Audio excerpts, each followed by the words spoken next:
ಆಯ್ತು.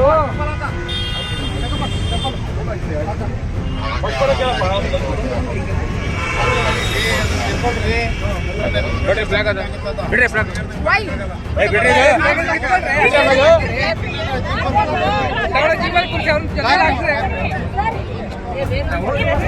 Media sir, media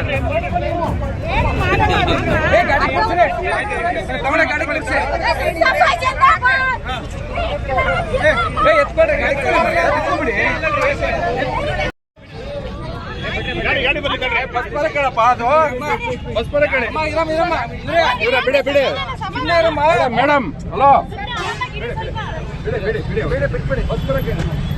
ಆಯ್ತಮ್ಮ, ಗಡಿಬಿಡಿ ಮಾಡ್ಬೇಡಿ. ಆಯ್ತು ಮಾಡಿ ಬಿಡಮ್ಮ, ಆಯ್ತು.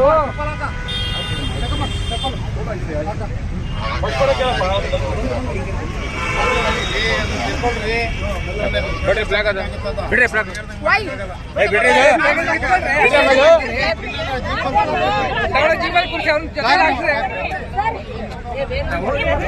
ಮೀಡಿಯಾ ಸರ್, ಮೀಡಿಯಾ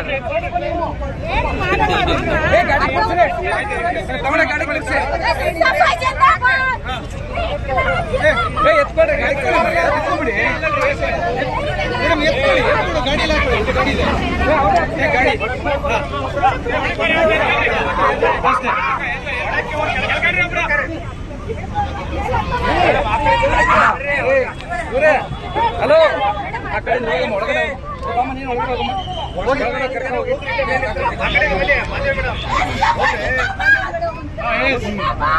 ಕೂರ್ಸಿ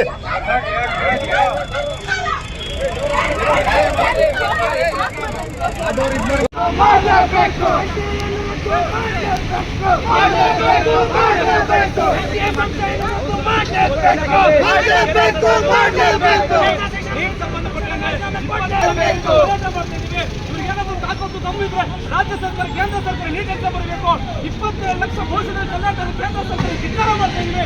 ದಯವಿಟ್ಟು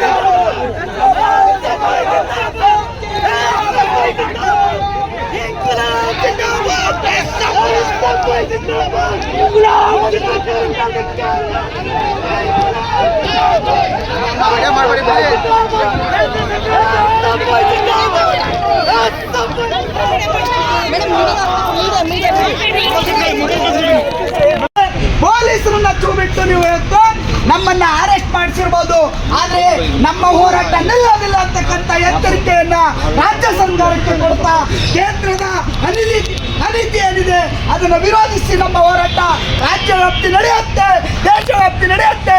ಈ ಹೋರಾಟವನ್ನ ನಮ್ಮ ಜೊತೆಗೆ ಹೋರಾಟಕ್ಕೆ ಬಂದಿರತಕ್ಕಂಥ SFIನ ರಾಷ್ಟ್ರೀಯ ಅಧ್ಯಕ್ಷರಾಗಿ ನಮ್ಮ ಹೋರಾಟದಲ್ಲಿ ಭಾಗವಹಿಸಿದ್ದಾರೆ. ಅವರು ನಮ್ಮನ್ನು ಉದ್ದೇಶಿಸಿ ಮಾತನಾಡಲಿದ್ದಾರೆ. ನಾವೆಲ್ಲರೂ ಕೂಡ ಶಾಂತ ರೀತಿಯಿಂದ ಈ ಹೋರಾಟ ಉದ್ದೇಶಿಸಿ ಅವರು ಮಾತಾಡ್ತಾರೆ, ಕೇಳೋಣ.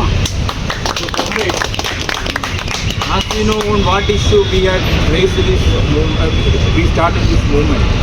More than 22 lakh students have been affected by this NEET scam. From 2017 onwards, the BJP government is using this NEET to centralize the whole examination.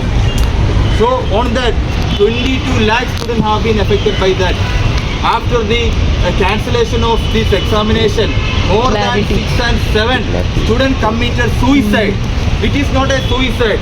It is because of this fault of the institution. It is a type of murder. The system, the institution of India, the Modi's government had killed 7 students, 7 NEET aspirants. So, comrade, because of that we protested. It's our duty to protest.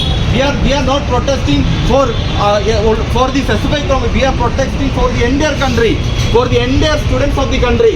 Even though these police are arrested us, we are protesting for the daughter and children of them also. We are not protesting for ourselves. We are protesting for India. We are protesting for the entire people of this country. But what they are doing, they are brutally attacking. I am not saying that it's their fault because they get order from the Congress government, from their chief minister, from their home minister. They get the order.